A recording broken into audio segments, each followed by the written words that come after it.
कि कल ही भ्रष्टाचार के गंभीर आरोपों में घिरे हुए स्वघोषित कट्टर ईमानदार दिल्ली के मुख्यमंत्री श्री अरविंद केजरीवाल जी के समर्थन में भ्रष्टाचार के पुराने आरोपियों और पुराने गुनाहों में आबद्ध रहे तमाम राजनीतिक दलों ने उनका समर्थन किया था और इसके लिए भावनात्मक आधारों का भी उपयोग करने का प्रयास किया गया। परंतु आज न्यायालय ने जो निर्णय सुनाया है वो तथ्यात्मक आधार पर है। तथ्यात्मक आधार पर दिल्ली के मुख्यमंत्री श्री अरविंद केजरीवाल जी को 15 दिन की न्यायिक हिरासत में भेजा गया है। परंतु इस तथ्यात्मक आधार से बड़ा संवैधानिक और नैतिक प्रश्न खड़ा हो रहा है, क्योंकि वो हिरासत से सत्ता की सियासत करने वाले मुख्यमंत्री तो रह ही चुके थे और अब अभी तक उन्होंने जुडिशियल कस्टडी के बाद भी कोई उत्तर नहीं दिया है। इससे यह बहुत साफ हो जाता है कि सारा विपक्ष जिस आरोपी को बचाने के लिए प्रयास कर रहा था, न्यायालय की दृष्टि में वो गंभीर आरोप हैं और जो लोग केवल बयानबाजी करने का प्रयास करते हैं, यह विषय सिर्फ एक कानून या नियम का नहीं है। निश्चित रूप से न्यायालय के समक्ष कुछ ऐसे तथ्य रहे होंगे जो ना आपके संज्ञान में है ना हमारे संज्ञान में है, जिनके आधार के ऊपर यह निर्णय लिया गया। अतः हमारे विपक्षी दल जो निरर्थक और अनर्गल बयानबाजी करते हैं, उन्हें इन गंभीर तथ्यों पर विचार करना चाहिए और न्यायालय ने अपना इस विषय पर अभिमत दे दिया है। Those who try to portray the bogey of victimhood,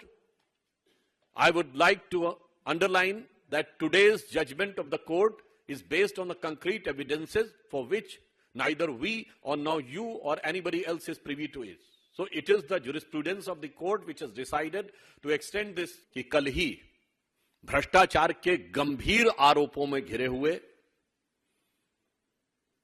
स्वघोषित कट्टर ईमानदार दिल्ली के मुख्यमंत्री श्री अरविंद केजरीवाल जी के समर्थन में भ्रष्टाचार के पुराने आरोपियों और पुराने गुनाहों में आबद्ध रहे तमाम राजनीतिक दलों ने उनका समर्थन किया था और इसके लिए भावनात्मक आधारों का भी उपयोग करने का प्रयास किया गया। परंतु आज न्यायालय ने जो निर्णय सुनाया है वो तथ्यात्मक आधार पर है। तथ्यात्मक आधार पर दिल्ली के मुख्यमंत्री श्री अरविंद केजरीवाल जी को 15 दिन की न्यायिक हिरासत में भेजा गया है। परंतु इस तथ्यात्मक आधार से बड़ा संवैधानिक और नैतिक प्रश्न खड़ा हो रहा है, क्योंकि वो हिरासत से सत्ता की सियासत करने वाले मुख्यमंत्री तो रह ही चुके थे और अब अभी तक उन्होंने जुडिशियल कस्टडी के बाद भी कोई उत्तर नहीं दिया है। इससे यह बहुत साफ हो जाता है कि सारा विपक्ष जिस आरोपी को बचाने के लिए प्रयास कर रहा था, न्यायालय की दृष्टि में वो गंभीर आरोप हैं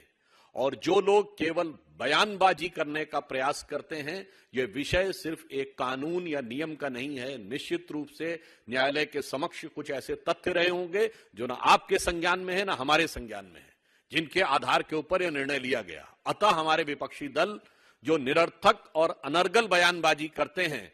उन्हें इन गंभीर तथ्यों पर विचार करना चाहिए और न्यायालय ने अपना इस विषय पर अभिमत दे दिया है।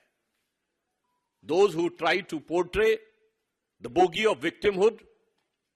I would like to underline that today's judgment of the court is based on the concrete evidences for which neither we or now you or anybody else is privy to it. So it is the jurisprudence of the court which has decided to extend this